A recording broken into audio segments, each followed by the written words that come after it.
우리 함께 보겠습니다. 누가복음 17장 20절에서 37절이에요. 오늘 바리새인들이 질문을 합니다. 하나님의 나라가 어느 때에 임하나이까? 라고 물어보죠. 바리새인들이 물어봅니다. 그런데 22절 한번 보시죠. 우리 구분을 하고 있습니다. 또 제자들에게 이르시되. 그래서 오늘 뒤에 보면 생명의 삶 편집하시는 분들은 20절에서 25절까지 한 단락으로 잡았고요. 26절에서 37절로 한 단락을 잡았는데 오늘 저희는 20절에서 21절이 그냥 한 단락으로 잡고요. 22절부터 마지막 37절까지 한 단락으로 잡겠습니다. 뭐 그렇게 묵상하는데 큰 어떤 변화는 없습니다만 왜냐하면 바리새인들의 질문에 대해 대답하시고 22절에 또 제자들에게 이르시되 그리고 그 뒤에 내용을 그냥 쫙 풀어 가신 거거든요. 그렇기 때문에 저희가 두 가지로 나누겠습니다. 자, 그리고 두 가지로 나누는 것은 단순히 누구와 이야기를 했냐라는 차원도 있지만 무엇을 얘기했냐라는 차원에서도 우리가 나눕니다. 여러분들 한번 보실래요? 오늘 20절에서 21절의 내용이 어떤 내용인 것 같습니까? 하나님의 나라가 어느 때에 임합니까? 라고 물어보죠. 근데 예수님께서 뭐라고 말씀하시냐면 하나님의 나라는 너희 안에 있다. 언제 임합니까? 라고 했는데 있다라고 해요. 하나님 나라의 무슨 성? 현재성입니다. 그리고 뒷부분에 보면 22절에 나오는 것들은 이것들은 지금 하나님의 나라의 모습이 아닌데요. 마지막에 이루어질 다가올 하나님의 나라, 그 하나님 나라의 성취, 그분의 심판, 이것들을 설명하고 있습니다. 그러니까 우리가 단락을 20절과 21절 그리고 22절부터 나머지 절 이렇게 끊는 것은 괜찮습니다. 그래서 그 말하는 대상으로도 저희가 그렇게 끊고 그 다음에 그들에게 어떠한 내용을 이야기했느냐, 하나님 나라의 그 현재성과 그 미래에 대한 그 성취되는 부분에 대한 미래성에 대한 부분으로 나누는 것도 옳습니다. 그 관점에서 저희가 좀 함께 보도록 하겠습니다. 자, 20절에서 21절에 우리가 이 이야기를 저희가 들었습니다. 바리새인들이 물어봅니다. 왜 물어봤을까요? 궁금하니까. 그죠? 궁금하니까. 그럼 왜 궁금했을까요? 그 사람들도 하나님의 나라를 기대하고 있습니다. 왜? 메시아가 온다라는 거예요. 근데 그들이 생각하는 메시아의 개념은 어떤 걸까요? 정치적인 메시아 이렇게도 많이 얘기하죠. 맞습니다. 그러면서 동시에 그들이 막 수많은 표적도 요구했던 사람들입니다. 그러니까 아주 눈에 보이게 언제 이렇게 임하는 거야? 라는 것으로 이제 생각을 한 거예요. 정치적으로 아주 강력하게, 확실하게 눈에 보이는 여러 가지 표적을 동반하여 완전 그 무슨 스펙타클하게 이제 임하는 것으로, 극적으로 임하는 것으로 생각을 한 겁니다. 자, 어떤 이미지인지 아시겠죠? 메시아예요. 그분이 오셔서 다스리실 거예요. 로마의 압제서부터 해방시킬 겁니다. 뭔가 회복이 될 거예요. 이 하나님의 나라예요. 나쁘지 않아요. 그러니까 언제 임합니까? 왜? 지금 그렇지 않거든요. 자, 언제 임합니까? 그 이야기는 지금 하나님 나라를 이들이 경험하고 있다 없다? 모르고 있다. 못하고 있다. 그리고 정확하게 깨닫고 있다? 아니다라는 거예요. 그러니까 언제입니까? 라고 할 때 지금 예수님의 대답은 뭡니까? 현재성을 강조하시며 이미 너희에게 있는데 뭐라고 표현이냐면 정확하게 이거는 헬라어를 좀 분석을 해봐야 되겠습니다. 하나님의 나라는 너희 안에 있다. 이게 도대체 무슨 말일까요? 이거 약간 오해하고 있는 경우도 많더라고요. 너희 안에 있다. 보편적으로 우리 아이들에게 이것들을 이야기해 줄 때 어떻게 이야기해 주시나? 아이들이 이제 요번에 큐티하고 오늘 와서 물어볼 수도 있습니다. 그럼 내 마음에 있는 거야? 라고 물어본다면 어떻게 얘기해야 되죠? 맞긴 하지만 이렇게 얘기하셔야 돼요. 맞긴 하지만 또 그거 틀렸다고 하면 안 되니까. 그것들을 이야기하고 있는 건 아니에요. 너희 마음에 있다? 아닙니다. 그 얘기하려고 그런 게 아니에요. 사실은 하나님 나라가 너희 마음에 있다. 너무 추상적이지 않나요? 그게 아니라 두 가지로 보통 이야기합니다. 그런 의미가 있지만 그것들은 조금 애매합니다. 근데 이 안에 있다라는 것은 두 번째, 너희의 그 붙잡음 안에 있다. 너희의 어떤 그 통제 안에 있다라는 의미로도 해석될 수가 있고요. 그게 아마 너희 능력 안에 있다. 이런 어떤 의미로도 볼 수가 있습니다. 헬라어로 보면. 근데 그게 도대체 뭐예요? 통제 안에 있다. 너의 붙잡음 안에 있다. 너희 능력 안에 있다. 이게 도대체 뭘까요? 그 능력 안에 있다라고 할 때 강조하는 것은 이런 의미입니다. 무슨 능력? 회개하는 능력을 얘기하는 거예요. 회개하는 능력. 여러분들 이게 정답은 아니에요. 이제 그런 얘기가 있다라는 겁니다. 예, 그냥 쭉 적어 두시면 돼요. 예, 이것도 의미가 있어요. 학자들 볼 때 이것도 의미가 있습니다. 왜냐하면 하나님의 나라는 그분의 통치하심인데, 예, 회개 없이 나중에 확장되면 어디까지 성령 없이 가능하다? 안 된다는 거예요. 지난주에도 우리가 묵상했던 것처럼 성령이 임하면 하나님 나라를 꿈꾸게 합니다. 성령이 임하면 이것들을 보게 하신단 말이에요. 근데 그 회개와 성령은 매우 중요한 건데, 지금은 어떤 능력? 예, 너희의 능력 안에, 어떤 능력 안에? 예, 회개하는 능력 안에.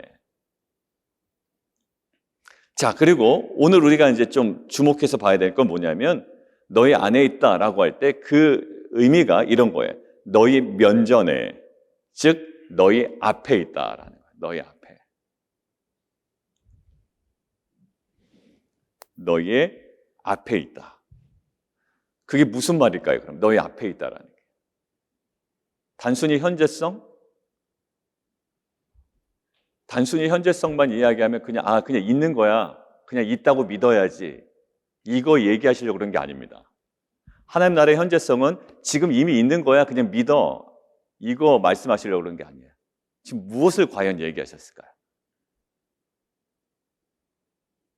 언제 옵니까? 아니, 하나님 나라는 볼 수 있게 임하는 것이 아니라 볼 수 없다라는 거예요. 근데 있대요. 볼 수 없는데 있다는 거예요. 도대체 뭘까요? 뜻이 뭐라고요? 너희 면전 앞에. 볼 수 없다며요. 자, 무엇을 얘기할까요? 지금 앞에 누가 계십니까? 예수님이 계셔요. 결국 하나님 나라를 오게 하고 하나님 나라의 선포를 얘기하신 분이 누구냐면 예수님이에요. 하나님 나라가 왔다.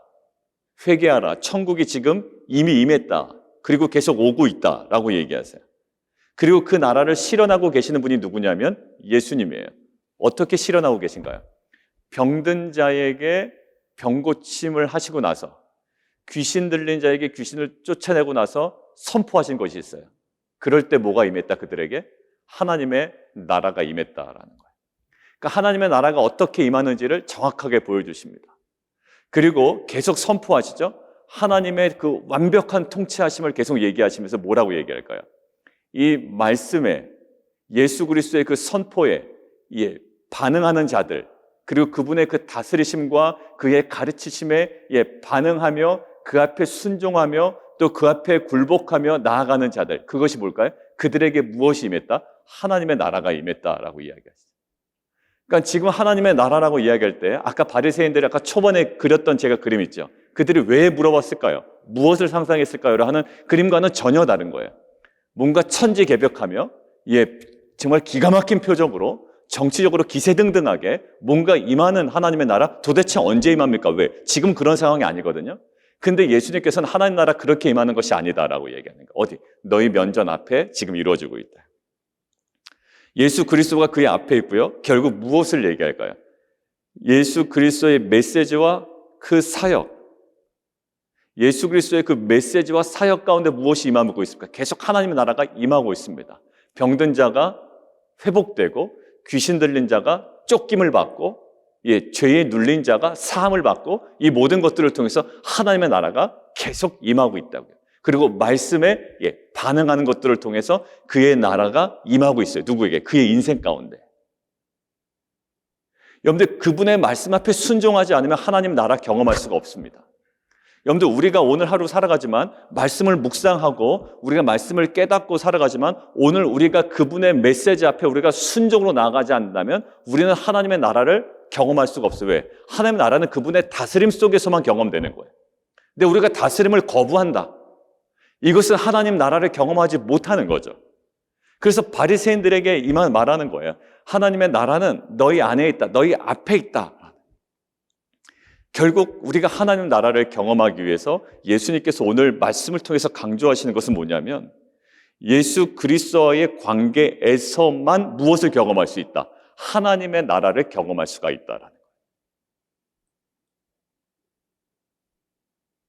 하나님의 나라를 어떻게 경험합니까? 어떻게 경험해요, 여러분들? 하나님의 나라를 어떻게 경험할까요? 그냥 없다고 그러면 괜찮습니다. 근데 하나님 나라가 분명히 있어요. 우리에게 이미 왔대요. 어디 있어요?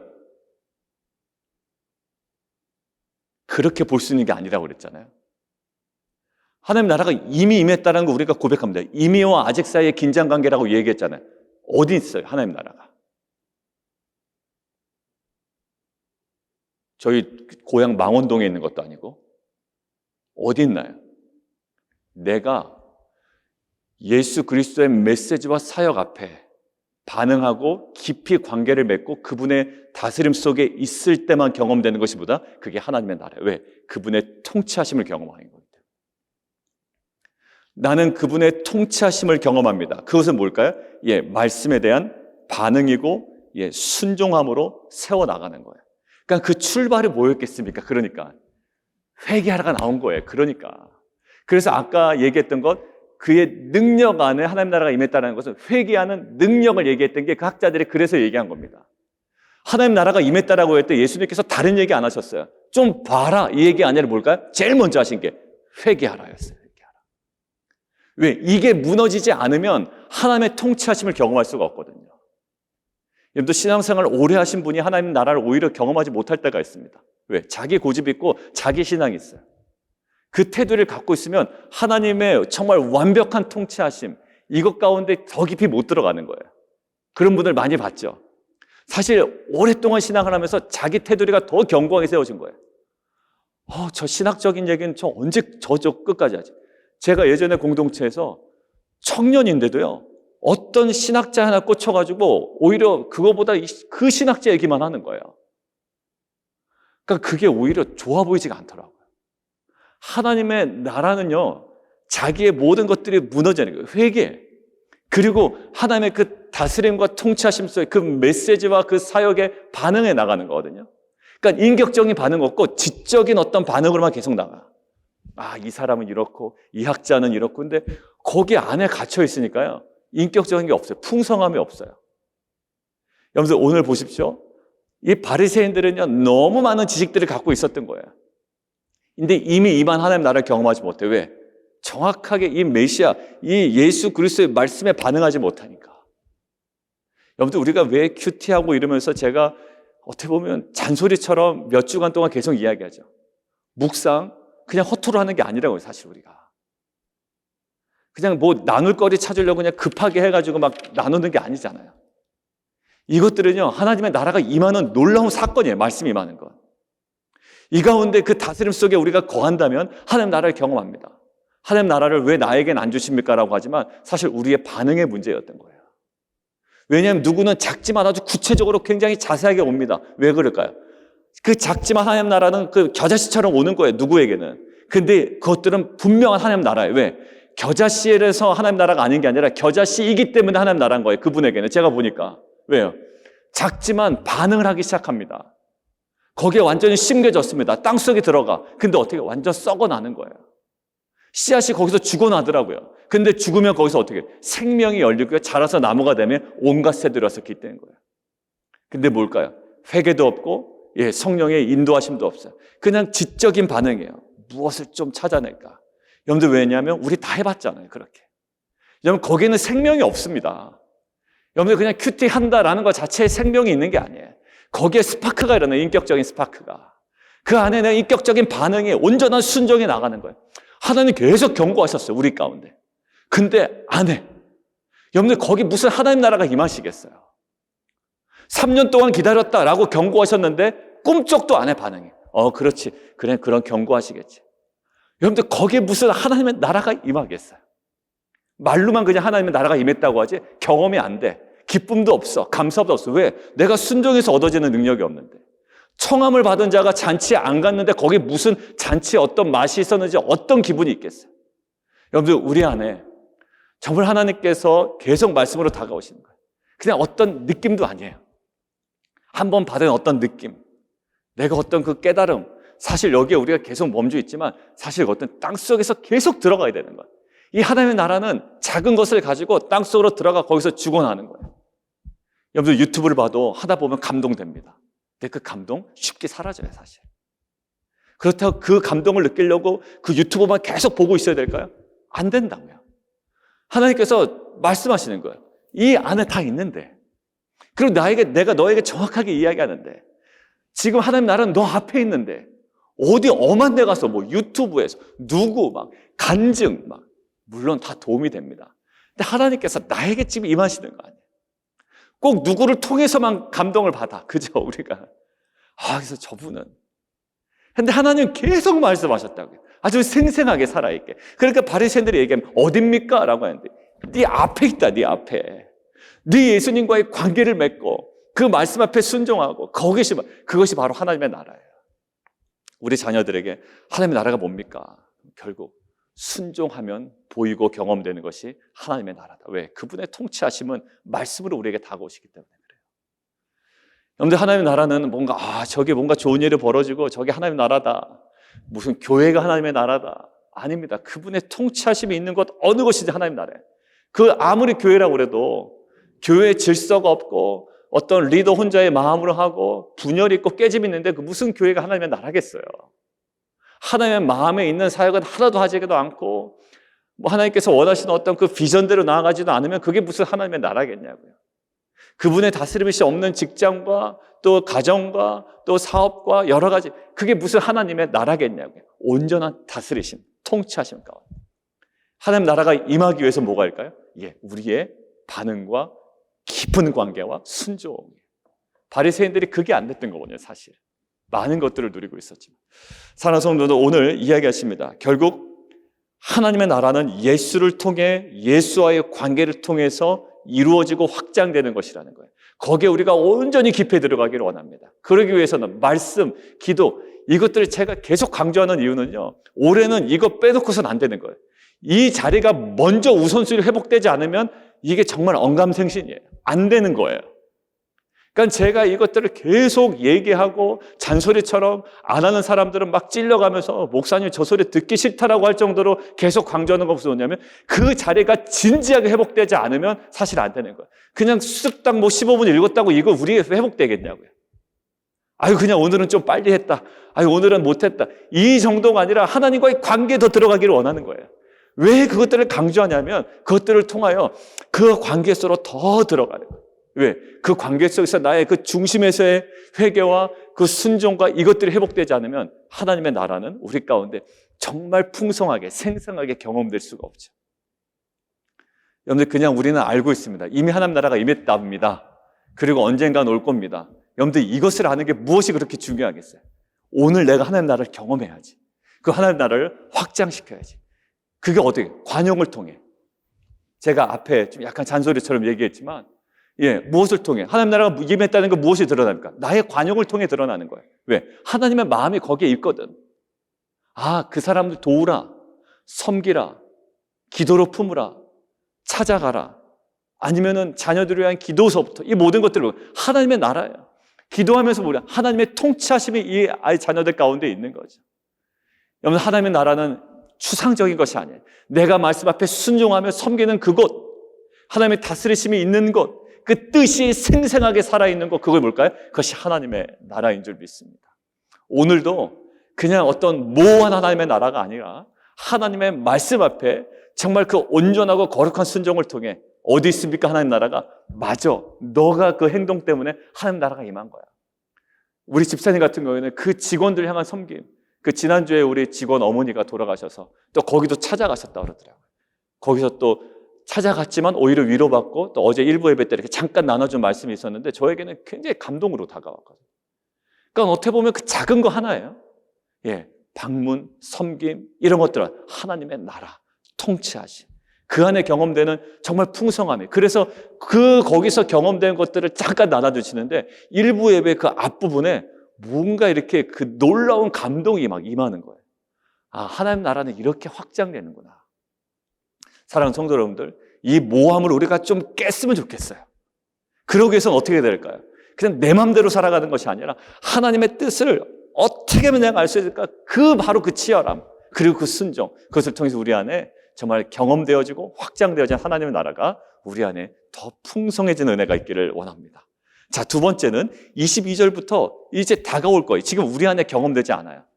나중에 막판 돼서야 우리가 이제 이거 정말 성취되는구나. 마치 구약시대 때 언제 오나 했던 예수님이 이미 오셨잖아요. 하나, 그 과도기를 한번 보실까요? 여러분들 25절이 참 재밌습니다. 그러나 그가 먼저 많은 고난을 받으며 이 세대가 버림받아야 할지니라. 이 제자들이 얘기할 때 무슨 소리인지 몰랐을 거예요. 뭐야? 근데 우리는 생생하게 알잖아요. 이게 나중에 볼 때 이 말씀이 생생하게 성취될 겁니다. 25절이 이미 성취된 말씀으로 우리에게 임한 거예요. 그들에게는 그때 당시에 뭐야? 라고 모했던 말씀이 25절 이 말씀이 우리에게는 이미 아주 생생하게 성취된 말씀이란 말이에요. 그러니까 지금 22절부터 지금 37절까지 있는 이 말씀은 아주 분명하게 우리에게는 미래지만 언젠가는 이것들은 분명하게 성취될 말씀이에요. 그런데 어디에 포커스를 두고 묵상을 해야 될까요? 저는 24절과 몇 군데를 클릭을 했습니다. 24절 볼까요? 미래적인 거기 때문에 이렇게 말씀하십니다. 번개가 하늘 아래 이쪽에서 번쩍이어 하늘 아래 저쪽에 비침 같이 그렇게 온다는 거예요. 이게 무엇을 얘기할까요? 번개가 이쪽에서 치면 이쪽에 있는 사람들이 모르지 않습니다. 이게 다 압니다. 아, 번개 쳤구나라는 걸 알아요. 그러니까 22절부터 23절까지 거기 따라다니지 말고 여기 있다 저기 있다 하지만 그거 가지도 말고 따르지도 말라라고 이야기하잖아요. 그게 결국 뭘까요? 그렇게 어디 숨겨져서 굉장히 모호하게 오시는 분이 아니라 마지막 때는 어떻게 온다? 이것들은 시각적으로 똑같습니다.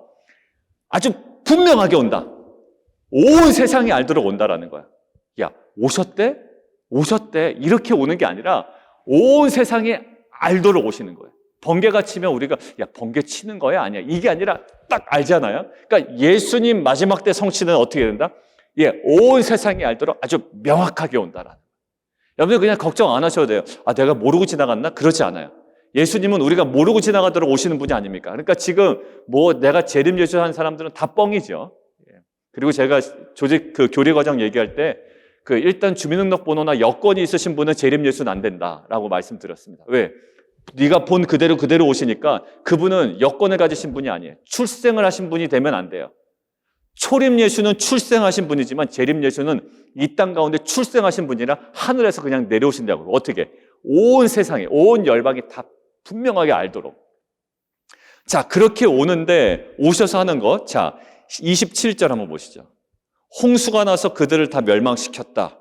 과거에 그러셨는데 그렇게 하실 거다라는 거예요. 자, 그 다음에 29절. 하늘로부터 불과 유황이 비오듯 하여 그들을 멸망시켰다. 과거에 그랬는데 오셔서 그렇게 하실 거예요.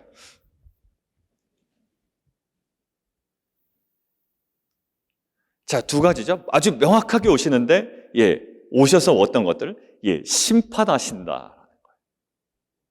두 가지로 딱 나눕니다. 두 가지로. 그분이 오셔서 딱 두 가지로 나누는데 34절부터 마지막 뒷부분까지 반복되는 표현이 있죠.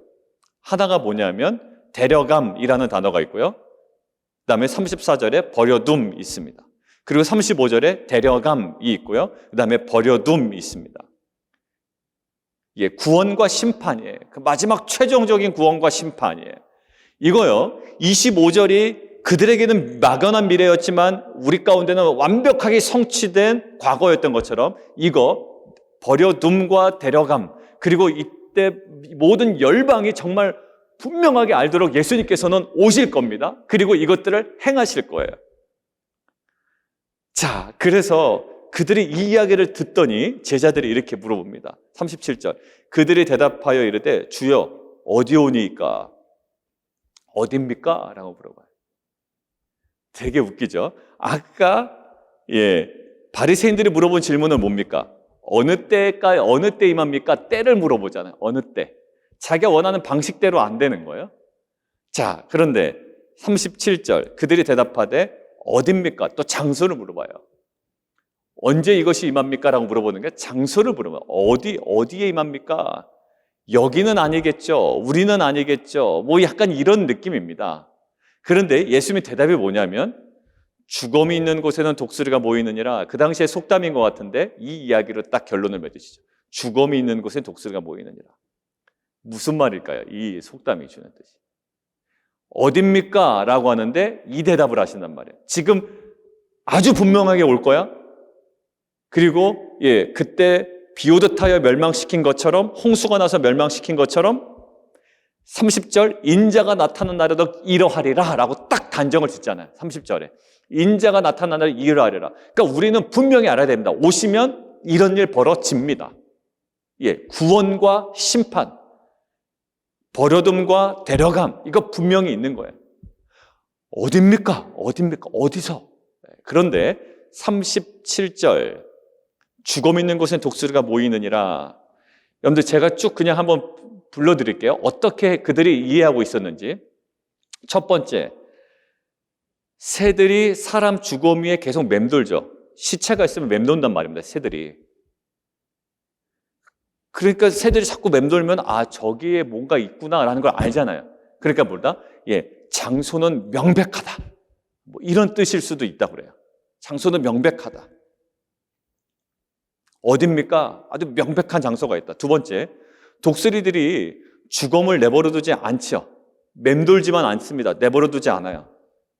분명히 그것들의 해를 가할 겁니다. 그 주검에. 그러니까 심판을 피할 수 없다라는 메시지도 있어요. 이것도 타당성이 있습니다.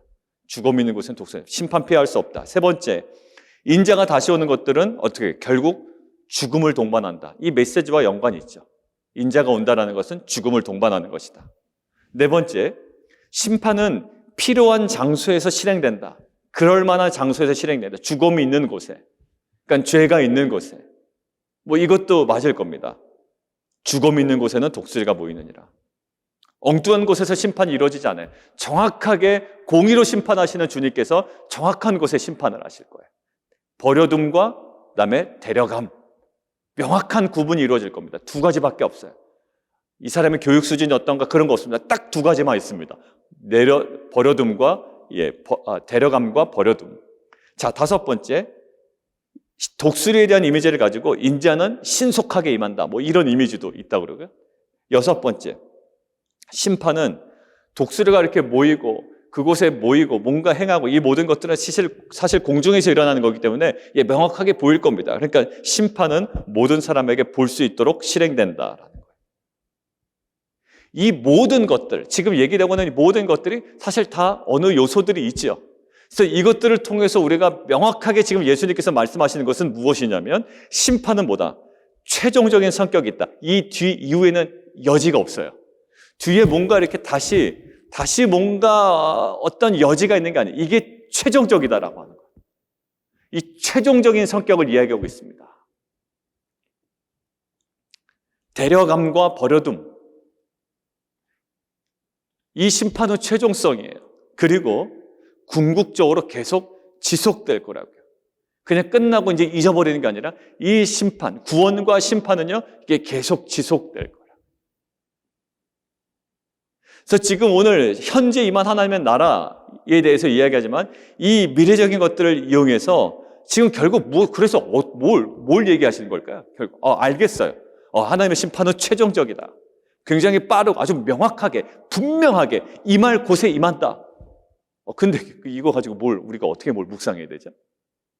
자, 그러니까 오늘 중간에 이야기를 하시잖아요. 32절. 이거 하고 마치겠습니다. 롯의 처를 기억하라. 아까 롯 얘기를 했단 말이에요. 롯의 처는요, 유대교에서 불신앙의 아주 중요한 표본입니다. 뭐 했다가? 뒤돌아봤다가, 소유물에 집착했다가, 색을 마감한 불신앙의 표본이에요. 무릇 자기 목숨을 보존하고자 하는 자는 잃을 것이요, 잃는 자는 살리리라. 여러분들, 이 목숨을 보존하고자 하는 자는 목숨을 잃을 것이요, 잃는 자는 자기 목숨을 살리리라. 여러분들, 살리리라. 여러분들, 앞에 있는 이게 푸시케인데요. 푸시케라는 단어가 신체의 생명이기도 하지만 영적인 생명을 같이 포함하는 단어거든요. 그래서 학자들이 앞에 부분에 자기의 신체적 생명을 보존하고자 하는 자는 잃을 것이요. 무엇을? 자기의 영적 생명도 잃을 것이요. 라는 것들을 이제 대비해서 얘기하는 거예요. 여러분들, 하나님의 나라는 임할 거예요. 지금 임했어요. 근데 그것으로 끝나지 않아요. 이미 임한 하나님의 나라가 있어요. 어디에? 예수 그리스도의 그 말씀에 반응하여 우리의 그 삶에 어느 부분인지 우리가 경험합니다. 하나님의 나라. 근데 완벽하진 않아. 대신 우리가 충분히 경험할 수 있는 거예요. 완벽하진 않지만 하나님 말씀에, 예수 그리스도의 말씀에 반응하고 우리의 모든 삶을 통해 충분히 경험될 수가 있습니다. 그런데 이것들이 성취되는 마지막 그림은 뭐냐면 데려감과 버려둠이에요. 무엇을 기억하라? 그때 롯의 처녀를 기억하라. 롯의 처를 기억하라. 그리고 노아의 때, 또 롯의 때, 결국 그 심판의 때가 있었고요. 그리고 결국 뒤를 돌아보지 말아야 되는데, 또 어떤 이 땅 가운데 있는 그 소유물에 집착을 했죠. 그리고 이것이 주는 마지막 때 임하는 하나님 나라와 대비되는 어떤 모습을 보여줍니다. 여러분들, 그러면 저희 둘째가 물어보더라고요. 그럼 뭐 물건 사면 안 돼? 뭐 그런 어떤 모든 걸 하면 안 되냐 그래서 그때 얘가 이제 제가 하면 새벽기도 영상을 듣거든요. 나중에 유튜브로. 그때 아빠가 얘기했잖니. 그 지나침에 대해서 얘기했다고. 지나침. 우리가 일반적인 것에 대해서 얘기하는 게 아니라 예수님께서 뭐라고 얘기했었지? 일반적으로 우선순위를 가져라라고 이야기하면 되는데, 그때 예수님께서 그때 유독 아주 좀 강한 표현을 쓰셨지. 근데 왜 강한 표현을 쓰셨다고? 그때 1세기에는 그게 그런 상황이었기 때문에 그렇게 표현을 하셨다라고 그때 얘기했잖아. 결국 지금 우리에게 얘기하시는 것은 지금 어떤 소유물의 집착, 모든 것들에 대한 끊고 어떤 그 산속으로 들어가는 수도원이 아니라 이제 뭘까요? 우리 안에 그 하나님 나라를 보지 못하게 하고 영원한 것을 붙잡지 못하게 하고 그것들을 바라보지 못하게 하는 우리 안에 뒤 돌아보지 말아야 되는 영역이 있어요. 우리 안에 그냥 계속 밀어두고 있는 영역이 있습니다. 어디일까요? 애굽일 수도 있어요. 여러분들, 자꾸 이들이 진보가 안 됐던 이유는 뭐냐면 이스라엘 백성들이 애굽을 자꾸 뒤를 돌아보는 거죠. 거기에 대해서. 바벨론에 대해서 저 동경하고, 여러분들 우리 안에 이것들을 좀 끊어내고 다시 한번 정말 주님께서 마지막 때 이루어질 그 심판도 있지만 그 영광스러운 구원을 우리가 꿈꾸며 우리 안에 이 애굽이 더 이상 미련의 대상이 아니라 정말 치가 떨리는 지긋지긋하고 우리에게 정말 끈끈하고 너무나도 냄새나고 추한 것임을 깨닫고 이제는 그곳에서 벗어나 더 영광스러운 그 하나님의 나라를 우리의 거룩한 순종으로 살아나가고 또 확장해 나가는 공동체가 되기를 원합니다. 우리 함께 기도하며 나가도록 하겠습니다. 여러분들, 우리 함께 좀 기도할까요? 우리 이상규 목사님이 쓰신 책에 큐티 묵상책을 보면 그 묵상에 5가지 포인트가 있는데 그 중에 핵심적인 게 제 눈에 들어온 게 뭐냐면 하나님 나라의 관점에서의 묵상을 해야 된다라고 이야기합니다. 여러분들, 저는 내년도 우리 교회 비전이 어떻게 돼야 될까 이제 계속 묵상하다가 지금 아직까지 결정은 안 됐어요. 계속 하나님 나라에 왔잖아요. 이제는 우리가 큐티하는 공동체가 어떻게 열매를 맺어야 되는지에 대한 그림을 하나님께서 우리에게 보여주시지 않을까, 보여주고 계신 게 아닐까 생각이 됩니다. 그래서 하나님 나라 운동이에요. 그러니까 이것은 얼핏 보면 약간 진보적인 기독교인들이 하는 얘기하고 비슷해 보일 수가 있어요. 하나님 나라, 그래 뭔가 정의를 외치고 그냥 사회 그냥 복지를 하고, 그게 아니라 우리의 큐티의 열매가 어디서 맺혀야 되냔 말이죠. 그냥 개인 영성 관리 차원이 아니라 구체적인 섬김에, 말씀에 순종하는 섬김, 그 섬기는 곳곳마다 뭐가 하나님 나라가 임할 겁니다.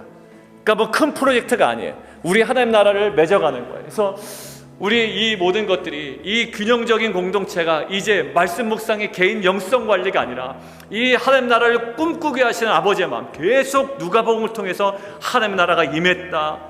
물론 그런 관점에서 우리에게 도전하신 것은 아니지만 계속 우리에게 말씀하십니다. 하나님의 나라, 이것들 안에 우리가 더 통합적으로 우리의 신앙이 더욱더 확장되어지고 이제 우리의 테두리를 넘어서서 정말 주님께서 꿈꾸시는 하나님의 나라를 같이 꿈꾸며 바라보며 이루어나가는 공동체가 되기를 원합니다. 주기도문 마찬가지입니다.